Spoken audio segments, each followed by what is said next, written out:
Саламатсызбы угарман. Байбул подкастынын 7-чи чыгарылышы. Бул чыгарылышта дайыз убагынан бери тукумун үзбөй, асыл тукум деп бааланган мериноз, яң жүндү ак койлорунун багылышы жана базардагы орду тууралуу Нарын районуна караштуу Куланак айылынын тургуну Талантбек Орозакунов менен маектештик. Маектешим мал багуунун сырлары, багылышы жана эмне себептен башка тармакка эмес, ушул ак кой багып калгандыктарынын себептери менен ой бөлүштү. Учурдагы кырдаал фермер дикандарга кандай таасирин тийгизип жатат деген сурообузга дагы жооп кайтарды.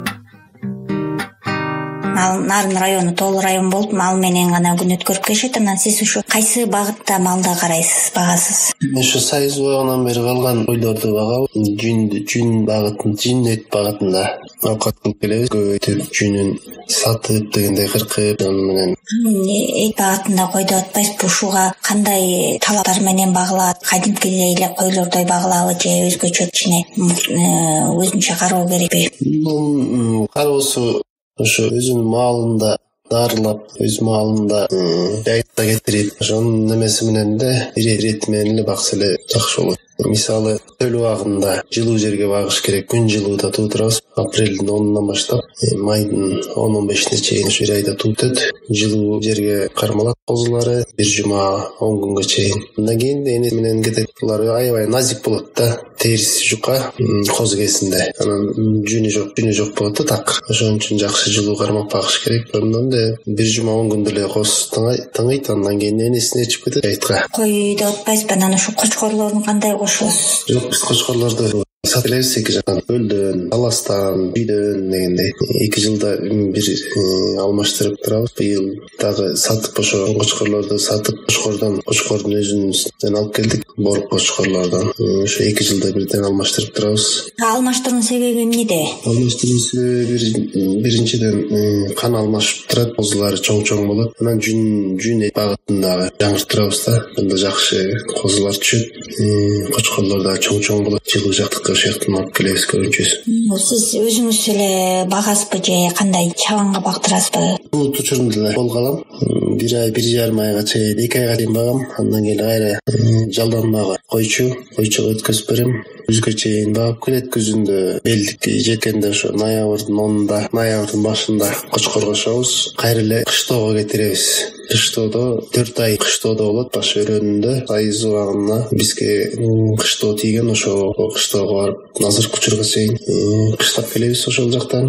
Бул койлорго кыштоого кетирген себеби да бар. Колго алып калып чөп жем бербей, жайыт менен чыгат. Кышында кыштоо, жазында жазтоо, сакмал учурунда жазтоо өтөт. Жайкысын жайлоого кетет. Почти что круглый бир жыл бою колдон чөп жем жебейт. Жайыт менен эле бир өзүнүн актайт да. Жүн багытында деп атпайсызбы? Жүн канча вес берет бир кой? Биз баягы жайдыргычта жайытта жүргөн үчүн колго багып чөп жем бергендиктен кичине жеңилирээк болот. Биздики бир чоң койлорун 3 кил, 3,5 килге чейин, токтуордарын 2,5 чейин берет. Кочкорлор бар, кочкорлор 6-7 килограмм берет жөнөл. Андан дагы жогору бериши керек.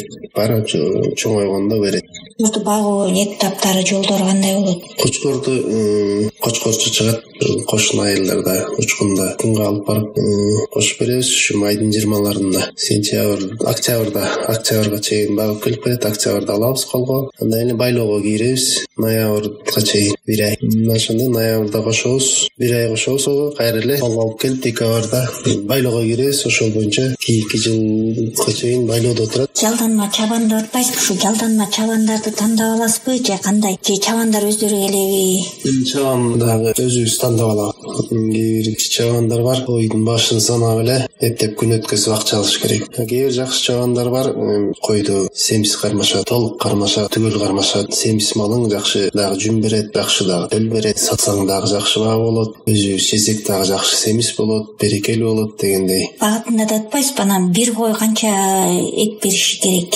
Бир кой биздики азыр эми средний 22-23 килограмм койлор берет. Ириктер берет 30 килограммга чейин. Козулар 12-13тен жогору 15ке чейин берет. Биздики кечирээк туулат. Апрелдин башынан баштап, 10-унан баштап козуларыбыз кичирээк. Кийинки жылы чоңоят да. Бир жыл өткөндөн кийин чоңоюп калат. Деп атпайсызбы? Жүн эт багытында макул, эт базар баасында кетет. Жүндүн баасы канча болот? Жүндүн баасы боюнча Жүндүн баасы негизи ортомчулар эле орто жолдон көрүп кетип атышат да. Негизи мамлекет жүн кабыл алды куруп бар негизи Токмок шаарында. Ошону эле иштетип ишке киргизсе, түз алып барып өткөзсөк ошондо жакшы баа болор эле да. Булар ортомчулар аркылуу алып эле колдон колго өтүп саткан баабызга ыраазы болбой калабыз да.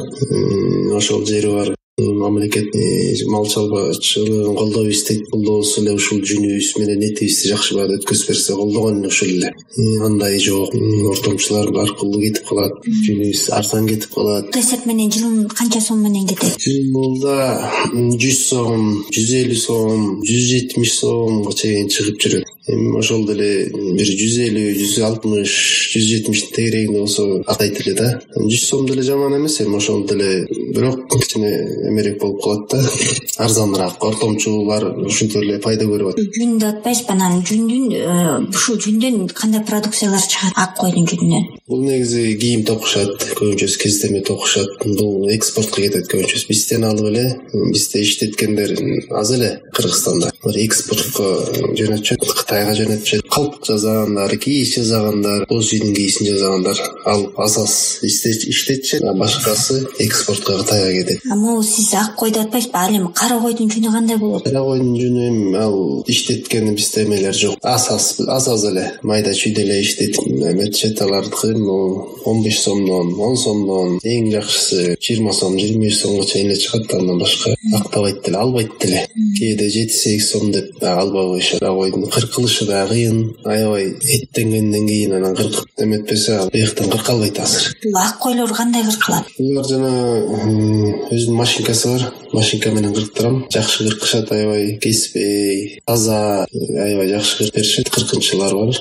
Аларга дагы акчасын төлөп берип кырктырабыз жылына бир жолу. Ушул ак койду дагы эле багууга кандай шарттарды мындай түзүш керекпи? Же муну жана баалар төмөн болсо кереги жок беле баккандан? Баалар өтө төмөн болуп калса деле келбейт, чыгымды эсептесеңчи. Бирок биздики ушул жайыт менен жүрүп өзүн актап кетет да, колдон чөп жебегендиги үчүн, жем чөп жебегендиги үчүн ошон үчүн актап кетет биздики. Колдон келсе жайытка көбүрөөк кыштоого кетирсе кышкысын, жазкысын жазоого, жайлоого кетирсе актайт.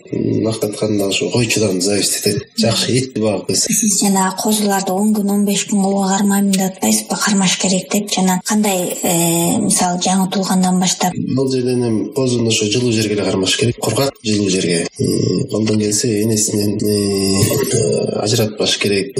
Ушул маалында куйругун кесип, течүсүн биттеп, ээн салып жазы ошо жайытка чыга электе. Номур басабыз, номурларын басып коробой эле алыш жерден эле кородон 5 күн, 10 күн ичинде бүтүрүп эле жайытка чыгарабыз. Жана сиз куйрук кесип, анан биттеп деп атпайсызбы? Атайын ветеринардын кызматын колдоносузбу? Жок, мурун ошо Сайызбагын атайын ветеринардын эмесин колдончубуз, кызматын. Азыр болсо эми баарыбыздын эле кесибибиз бирдей эле болуп калдык окшойт. Ветеринарда болуп калдык, чабанда болуп калдык дегенде өзүбүз эле бичип эле, өзүбүз эле куйруктарын кесип эле, өзүбүз эле дарылап эле. Эми ушу кеп кеңеш берип кетсеңиз, койлордо оорулар кандай оорулар кездешет? Анын дарылоо жолдору кандай болот? Койлордо учурунда маалында дарылап туруш керек. Биринчиден ушу эң эле эмеси котур чыкпаш үчүн ушу купкага салабыз жазында кырккандан кийин. Андан кийин ошо вакциндер бар. Вакциндер бруцеллездин вакцинин жүргүзүп турушат ветврачтар өзүлөрү. Гүл деген оору чыгат, анын вакциндери бар, ошолорду жүргүзүп турабыз. Дагы ушундай оорулар бар, ошолорду вакцинин өз учурунда сайып турса эле таза короону, биринчиден ошо короону жакшы таза кармаш керек да. Кой жаткан жерин таза кармап, маалында салып турса эле кой оору сыркоодон алысыраак болот. Кой багам дегендерге кандай кеңеш бере алат? Кой багам дегендерге кеңешим эми койчу биринчиден ушу койчудан зависит этет да. Малды жакшы кишиге бериш керек. Ошо эттүү, толук багып келсе, ооруган дары-дармегин алып берсе, өз учурунда майда чүйдө чыгат. Ошолордун өз учурунда дарылап койсо. Азыр учурдагы кырдаал ошо фермерлерге кандай таасирин тийгизип жатат? Азыр учурда ошо республика боюнча карантин болуп базарлар иштеген жок. Мисалы мурун Ат башы базарына барчу элек. Жума күнү ушул биздин айылда болчу эле, Улан айылында, Баятов айылында дем алыш күндөр токмокко алып барчу элек. Анан баары бүт жабык, койчунун акчасын бергенге бирке мал сатчу элек. Мал өтпөйт, карантин деп. Ошол жагынан кыйналып атабыз. Көчү кону боюнча дагы бизди убара кылып атышат. Пропуска деп ушул арпа жайлоосуна жылга барабыз. Жылга пропуска. Ар бир адамдан пропуска бүтүрүш үчүн 100 сомдон акча чогултуп алышат. Мал жүктөп чыксаң ушул карантин учурунда азыр айыл өкмөтүнөн кагаз алып, уруксат кагаз алып, андан кийин УВДга барып, аяктан уруксат печатын бастыртып, бизди жолдон кармап убарап алып атышат. Машинеге толтура мал жүктөп алат экен. Анын жолдон жыгылат, турат, сиет чычат дегендей ошентип убарап кылып атышат. Барсаң обед деп 2 саат жок күтөсүң, ана келет, мына келет деп коюп 3 саат, 4 саатка чейин күткөн күндөр болуп атат. Бизди ушул карантин учурунда начальник, штаб деп ошолор бизди убара кылып атышат. Дежурный бирөөнү коюп коюш керек болчу мындай учурда. Келген кишини кармабаш керек. Тем более могу мал тартып бараткан кишилерди вообще токтотпош керек да, колдон келсечи. Кетирсин, бүттү, жетти жерине жетип, малын түшүрүп кайра келсин, эч жерге токтобосун деп ошондой эле бир эле түшүндүрмө бериш керек болчу да. Жолдон киши салбайсың, өзүң барасың, өзүң кайра келесиң деш керек болчу. Булардын убарасы көп болуп, токтотуп, күттүрүп коюп, анан мына келет, ана келет деп коюп, эки жакка басып кетип калышат өзүлөрү. Ушу койлор канча жыл жашайт? Койлорубуз эми биздики жайытта жүргөнү үчүн, жайытта жайдыргычта жүрөт. Ошон үчүн биздики 6 жыл, 7 жылда жашайт. Кар тебет, кышкысын, ошон үчүн ушу чөптү үзүп жеген үчүн постоянно тиштери ачылып түшүп баштайт да, 6 жыл, 7 жыл деле. Ошондо биз күзүндө келгенде карган койлор деп коебуз, эми бизди андай эле көп карбайт, ошолорду тортойбуз. Алып калып кочкорго кошпой байлап сатабыз.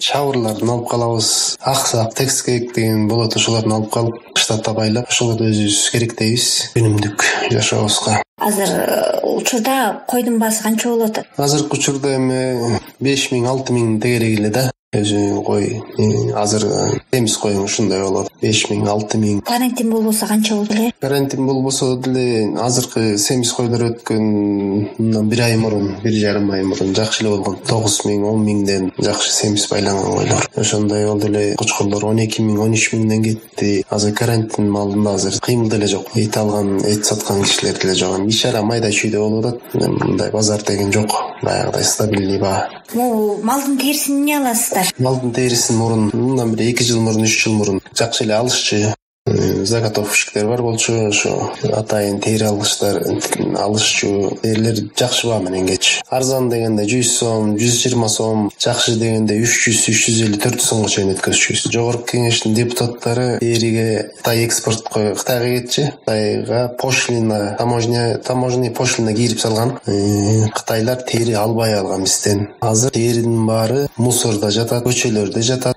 ар кайсы жерде жатат. Мына шаарда араласаң, шаарда жатат, мусорный бактарда. Айылдарга барсаң, айылдарда ар кайсы жерде жатат самшалап. Бизге келтирген бул жогорку кеңештин депутаттарынын зыяны, элге келтирген зыяны ушул болду. Биздин терибиз такыр эле өтпөй калды. Мына уйдун терисин дагы албай калышты. Азыр уйдукун, жылкыныкын дагы уже албай калып, азыр көчөдө жатат. Ар кайсы жерде иттер сүйрөп жүрөт, самсалап. Ушунда ойлонбой мамлекетке акча түшүрөбүз дейт дагы, наоборот элге күч келтирип атышат, элди булгап атышат, эл арасын. Азыр күн жылып калды, эми сасый баштайт, баягы чымын баары келип конот, ордун баары чыгат. Ушундан да бир эмес жерлери бар да. Көп бизге элге зыян тийген ушул. Мамлекетке пайда алып келесиз деп атып, элге зыян келтирип атышат буларчы. Келечекке койгон максатыңыз кандай? Келечекке койгон максатыбыз эми ушун малды эле көбөйтүп эле эт багытында, эме жүн эт багытында бизге мясокомбинат ачып берсе жакшы болот эле. Ортомчусу жок, базарыга барбай эле ушул биз мясокомбинатка өткөзсөк жакшы болмок. Ак койду көбөйтөлү деген эле максаттабыз эми келечекте. Дагы мындан ары дагы көбөйтүп, бизде завод, фабрика жок, башка жумуш жок. Мал менен оокат кылып келатабыз айыл жергесинде. Малды эле көбөйтүп эле ушуну менен эле жашап келатабыз.